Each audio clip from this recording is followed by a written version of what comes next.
Bonjour à toutes et à tous, j'espère que vous allez bien. Aujourd'hui on se retrouve pour une vidéo assez spéciale car ça ne parle pas de puissance ni d'une histoire mais juste d'un fait. Vous l'avez lu au titre, nous allons parler du duo Trunks et Son Goten, donc sans trop tarder, je vous invite à passer au cœur du sujet.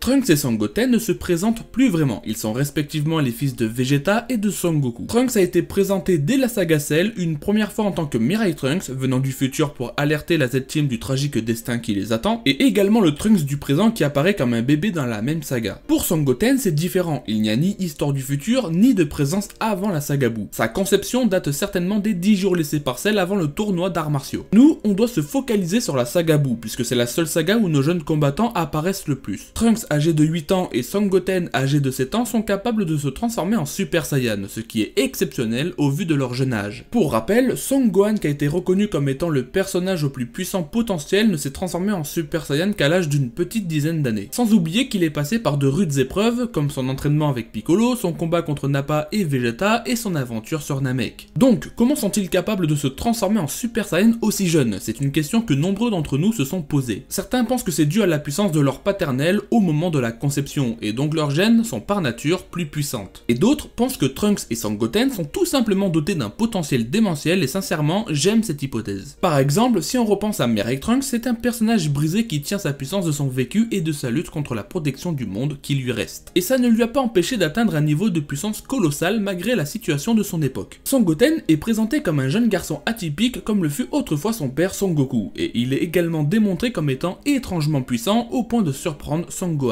Mais cette vidéo n'est pas basée sur la véritable puissance des deux personnages. En fait, le sujet de cette vidéo, c'est surtout le rôle qu'ont eu les jeunes Saiyans. Personnellement, le moment le plus intéressant venant d'eux, c'est lors du 25e Tenkaichi Budokai, lors de leur affrontement. Mais en dehors de ça, même leur développement n'est pas aussi fort d'émotion que celui de Son Goku par exemple. On sait qu'ils sont doués pour les arts martiaux, mais en fait, c'est tout. Ils se comportent comme des enfants, ce qui est normal au vu de leur âge, donc ça ne m'étonne pas plus que ça non plus, mais j'ai l'impression que c'est tout. Il n'y a pas de profondeur dans leur écriture. Et le pire, c'est lorsque Gotenks fait son arrivée, car bien que ce ne soit pas la pire idée de l'auteur, la suite va complètement éteindre la crédibilité et le potentiel de Trunks et Goten. On a tous adoré l'apparition de Gotenks, on a tous été surpris par le résultat, mais on a tous été déçus par la suite, car on remarque que Trunks et Goten ne sont pas capables d'affronter d'ennemis seuls, séparément. Pour Super Buu, ils ont fusionné, et ils ont même refusionné avant de se faire absorber par le Jin. Ils n'ont même pas tenté une seule seconde d'affronter un adversaire individuellement, et là je me concentre vraiment sur l'œuvre canon, car si je dois parler du film Bio Broly, je serais forcé d'accepter que même les films non canons leur donnent plus d'intérêt et de crédibilité, et ça me ferait mal. Alors après, je relativise, et je me dis que pour Dabra par exemple, c'était un combat pour Son Gohan, sachant que le démon a été associé au nom de Cell par rapport à sa puissance. Il fallait bien que Son Gohan fasse un bon retour combatif, et pour Boubou par exemple, seul Gotenks pouvait rivaliser, et pour le reste... Donc au final, il n'y avait rien à faire, et aucune opportunité pour découvrir Trunks et Goten en combat singulier. Mais si cette vidéo vaut le jour, c'est également parce que dans Dragon Ball Super, c'est la même routine. Pour Beerus, ils ont fusionné, et pour Cell Max, ils ont fusionné aussi. À la fin, je suis en train de me dire, ils sont nuls en 1v1 ou quoi? J'ai beau me creuser la tête, quand je me questionne sur l'idée de leur conception, j'ai l'impression qu'ils ont vu le jour pour changer un peu de l'esprit combatif de Son Goku et compagnie, qui nous accompagne depuis Dragon Ball. Mais après réflexion, je conclus que ce n'est pas pour cette raison, puisque Gotenks semble être plus important encore que les deux combattants qui le structurent. Alors oui, pour moi, Trunks et Goten sont un véritable gâchis, ils sont dotés d'un potentiel monstre qui n'a pas encore été exploité. J'écris cette vidéo avant qu'un arc les mette en valeur, donc bien évidemment mes propos se basent surtout sur Dragon Ball Z